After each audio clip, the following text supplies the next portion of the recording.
Hi ma'am, welcome again. Ngasi hui MIUI 14 Hyper Operating System ki tips and tricks ki maka jatarpa oina video si yaminasi nungairagadi share and subscribe tawbiramo aduga video se dum haujarasi. First part ta akoina fingerprint sensor se double tap tawrakanda akoigi shortcut adu hana yengsiko setting da changaka akoina additional setting da changaka gesture shortcut sida changma matamsida large sida hana gesture shortcut ki matangda kar haige ko ado double tap fingerprint sensor sida changba kansida ki calculator wo ina thon gera se double fingerprint double tap to kanda calculator wo ina thon gera or se camera long camera tuna ni kan haraga kone tumina double sumana camera double tap to fingerprint da double tap to shortcut sima ohenba ma number 2 da akoigi setting dumakta da additional setting dumakta da akoina khar satharaga memory extension aigi se 8GB RAM ni ko ado 4GB RAM lawre ha targa su 6GB RAM lawre ha targa su sumaina extend tawba yabagi extend tawda reboot changi ko aduna extend tawroi aduna extend RAM extend tawba yai ko RAM extension tawba yare sima laire aduga next da RAM extension gi matungda akoina floating window yengsi ko floating window hai taragadi akoina additional setting dumakta da additional setting simakta da akoina floating window na sida yawise floating windows da changba kansida floating window changba sidebar na sida yawise sidebar se on tawbiyo ko sidebar se always on na sida yawise always on yawise si on tawba kansida always on yawise on tawba kansida sida sonda yawise sida yawise si sidebar se on tawba sidebar se mayam app mayam tolamani si app si kana se kaino kan sa aije facebook hana sinaraga facebook se hana sinaraga la men khalasi ko ado sida sidebar ri chingen khalasi ado youtube se amuk sinani ngen khalasi ado nakan swain da thamaga youtube se ye sum targa atopa targa kogi atopa app ma ri tawri yenge su yare or split tawgi hai targa de ko sigi 3 dot se yaiba 3 dot se sida number kanda sigi sigi se sida number kanda split tangkai oina thokineba sisina makasina yam smooth oibani ko sisina facebook ni sisina YouTube ni sisina Facebook ni sisina ko keno ni ko YouTube ni ado sumaina YouTube sina tamna ko wari gumba tage tamna sumaina ai henjang mal ko ai do ado henjang di keno tawrani ado maina wari gumba tage na do maina shame to osu yare ado floating windows sima kanare hai tare adigi setting da changa floating windows sima ta yamna nungaiba keno ma yengse ko ko floating windows da changa floating windows da changa ba floating window changa ga ngasagi side on bar se on taw tabida off point taw se ko off taw ga khoina kaino ina particular video app da la se ko last ni ko hasi do hodra last kita video apps da la se ko aduga akoina gallery se on taw se ko gallery na to any ever se on taw se gallery na ai da honda yawena kaino taw wani ko gallery se yawena gallery se da on taw se atai sidebar ngasai floating da uramaroi ko udre always on uthakramina ando gallery da changba kandadi ngasagi gallery da changba kandadi ngasagi post ureba ko space ureba si uba kanda space to kanda anoba thogla ani be anoba shortcut kara kaina kanda record tawge nathagana screenshot lawge adagi sound quality si singje hogi video player app singda yawe ayamana kaina kanda video playing app gallery si ju hogi video playing app amni na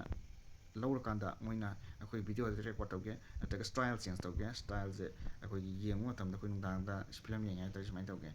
adagi original koi outdoor leitana ko sumai tawge sumai semge sumai tawge sum ba no update mayam la amni sima yengbiyo aduga next ta akoina hujikida kaino adu yenge adagi akoina recent app ta akoina kaino taw recent app singje akoi recent app se akoi sona kanda sing to ko se sona kanda oiram da sing to ko oiram da sing to adu matak rom da sing ko to kamai sing to kani adagi si u disabler sali se station bol to u handa bi leise si sina ka kari no kamai le ni adi matang da ni ko adi setting da sala si setting da salaga koina home screen da direct chala si home screen da direct chala ganda koina last da arrange item in recent analysis the arrange item in recent analysis da vertical da tham tar ga di asagi vertical da loina in ga ne ba ko lei sing je hogi camera boyo kaino boyo sumaina in ga ne horizontal da tham tar ga di akogi sumaina horizontal da oina akogi kaino se ilan hai tar ko adi ꯑꯩꯈꯣꯏ ꯁꯤꯅ blur ꯂꯩꯁꯤꯅ ꯁꯤꯗꯅ ꯑꯩꯈꯣꯏ ꯁꯦꯡꯉꯦꯀꯣ ꯀꯥꯜꯀꯨꯂꯦꯇꯔꯁꯦ ꯑꯩꯈꯣꯏ ꯁꯦꯡꯉꯦ ꯑꯗꯒꯤꯗꯤ app ꯑꯅꯧꯕ ꯑꯃ ꯑꯩꯈꯣꯏ ꯆꯪꯉꯁꯤ ꯐꯦꯁꯕꯨꯛ ꯑꯃ ꯆꯪꯉꯁꯤꯀꯣ ꯐꯦꯁꯕꯨꯛꯁꯦ ꯑꯩꯈꯣꯏ ꯁꯦꯡꯉꯦ ꯑꯗꯣ ꯑꯩꯈꯣꯏ ꯁꯨꯃꯥꯏꯅ ꯂꯩꯕ ꯀꯥꯟꯗ ꯕ꯭ꯂꯔ ꯆꯠꯍꯟꯅꯤꯡꯉꯦ ꯈꯣꯠꯍꯟꯅꯤꯡꯉꯦ ꯍꯥꯏ ꯇꯥꯔꯒꯗꯤ ꯑꯩꯈꯣꯏ ꯑꯗꯨꯝ ꯉꯁꯥꯏꯒꯤ ꯁꯦꯠꯇꯤꯡꯗꯨꯗ ꯆꯪꯉꯀꯥꯟꯁꯤꯗ ꯑꯩꯈꯣꯏꯒꯤ ꯍꯣꯝ ꯁ꯭ꯀ꯭ꯔꯤꯟ ꯂꯦꯑꯥꯎꯠꯇ ꯑꯗꯨꯝ ꯂꯥꯛꯑꯀꯥꯟꯗ ꯉꯁꯥꯏꯒꯤ ꯂꯥꯁꯀꯤ ꯂꯥꯛꯑꯀꯥꯟꯗ ꯁꯤꯗ ꯑꯦꯞ ꯕ꯭ꯂꯔ ꯄ꯭ꯔꯤꯚ꯭ꯌꯨ ꯑꯃ ꯌꯥꯎꯔꯤꯁꯦ ꯑꯦꯞ ꯕ꯭ꯂꯔ ꯄ꯭ꯔꯤꯚ꯭ꯌꯨꯁꯤꯗ ꯑꯩ ꯍꯧꯖꯤꯛꯀꯤ ꯑꯩꯅ ꯄꯨꯊꯣꯛꯑꯝꯕ ꯐꯦꯁꯕꯨꯛ ꯅꯠꯇ꯭ꯔꯥ ꯐꯦꯁꯕꯨꯛꯇꯣ ꯑꯩꯈꯣꯏ ꯐꯦꯁꯕꯨꯛꯁꯦ ꯁꯤꯗꯩꯗ ꯐꯦꯁꯕꯨꯛ ꯁꯔꯆ ꯇꯧꯔꯒ ꯐꯦꯁꯕꯨꯛꯁꯦ ꯁꯨꯃꯥꯏꯅ ꯑꯣꯟ ꯇꯧꯔ ꯃꯇꯨꯡꯗ ꯁꯨꯃꯥꯏꯅ ꯆꯤꯡꯉꯛꯄ ꯃꯇꯝꯗ ꯐꯦꯁꯕꯨꯛꯁꯦ ꯍꯧꯖꯤꯛ ꯎꯔꯝꯕꯗ ꯎꯔꯝꯃꯔꯣꯏꯕꯀꯣ ꯕ꯭ꯂꯔ ꯆꯠꯂꯝꯃꯅꯤ ꯌꯨꯇ꯭ꯌꯨꯕꯁꯤ ꯌꯨꯇ꯭ꯌꯨꯕꯁꯤ ꯍꯥꯟꯅꯗꯒꯤ ꯁꯤ ꯕ꯭ꯂꯔ ꯆꯠꯂꯒ ꯁꯨꯃꯥꯏꯅ ꯂꯩꯔꯦꯀꯣ ꯔꯤꯁꯦꯟ ꯑꯦꯞ ꯕ꯭ꯂꯔ ꯑꯦꯟ ꯀꯩꯅꯣ ꯑꯗꯨꯃ ꯂꯩꯔꯦꯀꯣ ꯑꯗꯒꯤꯗꯤ ꯁꯤ ꯂꯩꯔ ꯃꯇꯨꯡꯗ ꯑꯩꯈꯣꯏꯅ ꯃꯊꯪꯗ ꯀꯩꯅꯣ ꯌꯦꯡꯁꯤꯀꯣ ꯃꯊꯪꯗ ꯑꯩꯈꯣꯏꯒꯤ ꯀꯩ ꯍꯥꯏꯇꯥꯔꯦ ꯑꯩꯈꯣꯏꯒꯤ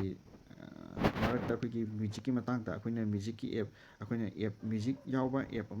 ꯑꯅꯤ ꯁꯤꯖꯤꯟꯅꯔꯤꯉꯩꯗ ꯑꯩꯈꯣꯏꯒꯤ ꯁꯨꯃꯥꯏꯅ ꯅꯠꯇ꯭ꯔꯒ ꯐꯣꯟ ꯇꯧꯅꯔꯤꯉꯩꯗ ꯑꯣꯏꯇꯥꯔꯒꯁꯨ ꯀꯣꯂꯤꯡ ꯑꯦꯞꯁꯦ ꯅꯝꯕ ꯀꯥꯟꯗ ꯁꯤꯒꯤ ꯊ꯭ꯔꯤꯗꯣ ꯁꯤꯗ ꯅꯝꯕ ꯀꯥꯟꯗ ꯁꯤꯅ ꯃꯦꯗꯤꯌꯥ ꯕꯇꯟꯅꯤ ꯁꯤꯁꯤꯅ ꯅꯣꯇꯤꯐꯤꯀꯦꯁꯟꯅꯤ ꯁꯤꯅ ꯑꯦꯂꯥꯔꯝꯅꯤ ꯁꯤꯅ ꯀꯣꯂꯤꯡ ꯕꯇꯟꯅꯤ ꯇꯣꯉꯥꯟ ꯇꯣꯉꯥꯟꯅ ꯊꯣꯛꯄꯅꯤꯀꯣ ꯑꯗꯨꯃ ꯌꯥꯝꯅ ꯁꯤꯖꯤꯟꯅꯕ ꯌꯥꯝꯅ ꯅꯨꯡꯉꯥꯏꯕꯅꯤ ꯑꯗꯨꯒ ꯑꯩꯈꯣꯏꯒꯤ ꯗꯤꯁꯄ꯭ꯂꯦ ꯁꯦ ꯑꯩꯈꯣꯏꯒꯤ ꯗꯥꯔꯛ ꯃꯣꯠ ꯍꯥꯏꯇꯥꯔꯗꯤ ꯍꯣꯝ ꯁ꯭ꯀ꯭ꯔꯤꯟꯗ ꯑꯩꯈꯣꯏꯅ ꯌꯦꯡꯁꯤ ꯍꯣꯝ ꯁ꯭ꯀ꯭ꯔꯤꯟꯗ ꯑꯅꯧꯕ ꯑꯞꯗꯦꯠ ꯑꯃꯈꯛ ꯍꯣꯝ ꯁ꯭ꯀ꯭ꯔꯤꯟꯁꯤꯗ ꯗꯤꯁꯄ꯭ꯂꯦ ꯗꯥꯔꯛ ꯃꯣꯠꯇ ꯍꯣꯝ ꯁ꯭ꯀ꯭ꯔꯤꯟꯗ ꯑꯩꯈꯣꯏꯒꯤ ꯍꯣꯝ ꯁ꯭ꯀ꯭ꯔꯤꯟ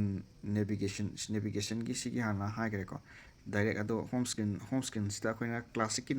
ꯀ꯭ꯂꯥꯁꯤꯛꯀꯤ ꯍꯥꯟꯅ ꯍꯥꯏꯈ꯭ꯔꯦ ꯀ꯭ꯂꯥꯁꯤꯛꯀꯤꯅ ꯑꯩꯈꯣꯏꯒꯤ ꯕꯦꯛ ꯀꯩꯀꯩ ꯀꯩꯅꯣ ꯌꯥꯎꯕ ꯈꯣꯠꯄ ꯁꯨꯃꯥꯏꯅ ꯀ꯭ꯂꯥꯁꯤꯛ ꯂꯩꯔꯦ ꯑꯗꯒꯤꯗꯤ ꯂꯥꯏꯠ ꯃꯣꯠꯀꯤꯅ ꯀꯃꯥꯏꯅꯅꯣ ꯑꯗꯒꯤꯗꯤ ꯀ꯭ꯂꯥꯁꯤꯛꯀꯤꯅ ꯑꯩꯈꯣꯏꯅ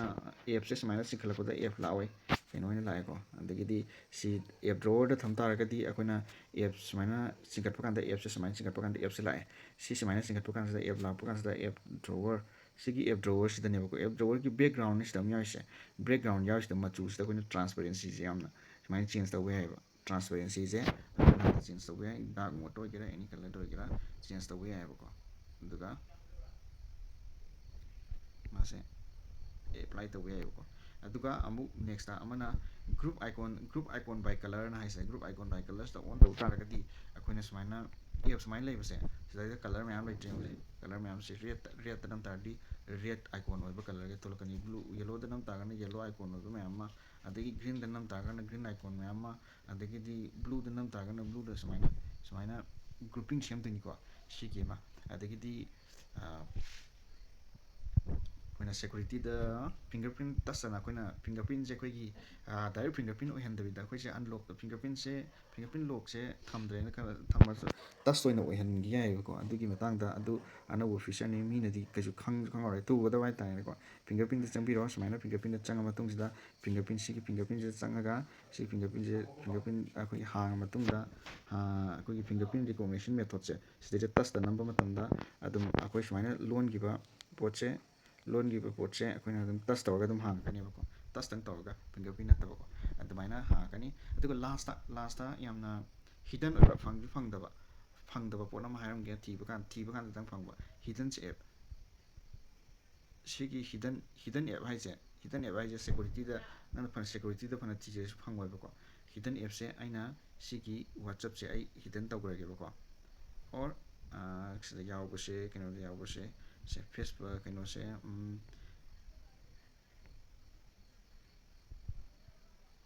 ꯍꯧꯖꯤꯛꯇ ꯉꯁꯥꯏꯗꯒꯤ ꯑꯩꯈꯣꯏꯅ ꯀꯩꯅꯣ ꯑꯣꯏꯅ ꯁꯤꯖꯤꯟꯅꯔꯤꯕ ꯑꯩꯒꯤ RBX ꯔꯤꯚꯦꯟꯁ ꯑꯣꯏꯕ ꯌꯨꯇ꯭ꯌꯨꯕ ꯁꯤꯁꯦ ꯑꯩꯈꯣꯏ ꯍꯤꯗꯟ ꯇꯧꯔꯒꯦꯕ ꯑꯩ ꯍꯤꯗꯟ ꯇꯧꯔꯒꯦ ꯁꯤꯁꯦ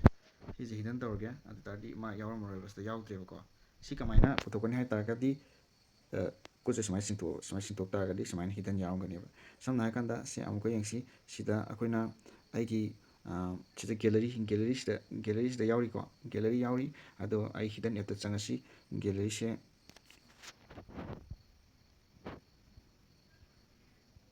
ꯀꯩꯅꯣꯒꯤꯗꯤ ꯌꯥꯗꯕ ꯃꯥꯜꯂꯦꯀꯣ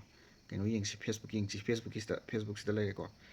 ꯐꯦꯁꯕꯨꯛꯁꯤꯗ ꯂꯩꯔꯦ ꯑꯗꯣ ꯍꯤꯗꯟ ꯑꯦꯞ ꯂꯩꯔꯒ ꯐꯦꯁꯕꯨꯛꯁꯦ ꯁꯤꯒꯤ ꯐꯦꯁꯕꯨꯛꯁꯦ ꯑꯩ ꯍꯥꯏꯠ ꯇꯧꯔꯦꯕ ꯁꯤ ꯐꯦꯁꯕꯨꯛꯁꯦ ꯍꯥꯏꯠ ꯇꯧꯒꯦ ꯁꯤ ꯐꯦꯁꯕꯨꯛꯁꯦ ꯌꯥꯎꯔꯣꯏꯕ ꯐꯦꯁꯕꯨꯛ ꯑꯅꯤ ꯑꯩꯅ ꯊꯝꯕꯅꯤ ꯐꯦꯁꯕꯨꯛ ꯑꯃ ꯌꯥꯎꯗ꯭ꯔꯦꯕ ꯑꯗꯨ ꯀꯩꯗ ꯌꯥꯎꯅꯤ ꯍꯥꯏ ꯀꯥꯟꯗ ꯈꯨꯠ ꯑꯅꯤꯁꯦ ꯁꯨꯃꯥꯏꯅ ꯆꯤꯡꯊꯣꯛꯅꯕ ꯑꯗꯨꯝ ꯊꯣꯛꯂꯛꯀꯅꯦꯕ ꯁꯨꯃꯥꯏꯅ ꯁꯤ ꯑꯅꯧꯕ ꯐꯤꯆꯔꯅꯤ ꯁꯤꯗ ꯃꯇꯥꯡꯁꯤꯗ ꯑꯩꯈꯣꯏꯒꯤ ꯇꯤꯞꯁ ꯑꯦꯟ ꯇ꯭ꯔꯤꯛꯁ ꯂꯣꯏꯁꯤꯜꯂꯁꯤ ꯃꯌꯥꯝ ꯊꯦꯡꯛꯁ ꯑꯇꯣꯞꯄ ꯑꯩꯈꯣꯏꯒꯤ ꯁꯦꯔꯤꯁ ꯑꯃꯃꯨꯛ ꯀꯩꯅꯣ ꯇꯧꯔꯛꯈꯤꯒꯦ ꯅꯝꯖꯔꯛꯈꯤꯒꯦ ꯃꯌꯥꯝ ꯑꯗꯨꯒ ꯌꯦꯡꯃꯤꯟꯅꯈꯤꯁꯤ ꯃꯌꯥꯝ ꯂꯥꯏꯛ ꯁꯕꯁꯀ꯭ꯔꯥꯏꯕ ꯇꯧꯕꯤꯔꯝꯃꯣ ꯊꯦꯡꯛꯁ ꯃꯌꯥꯝ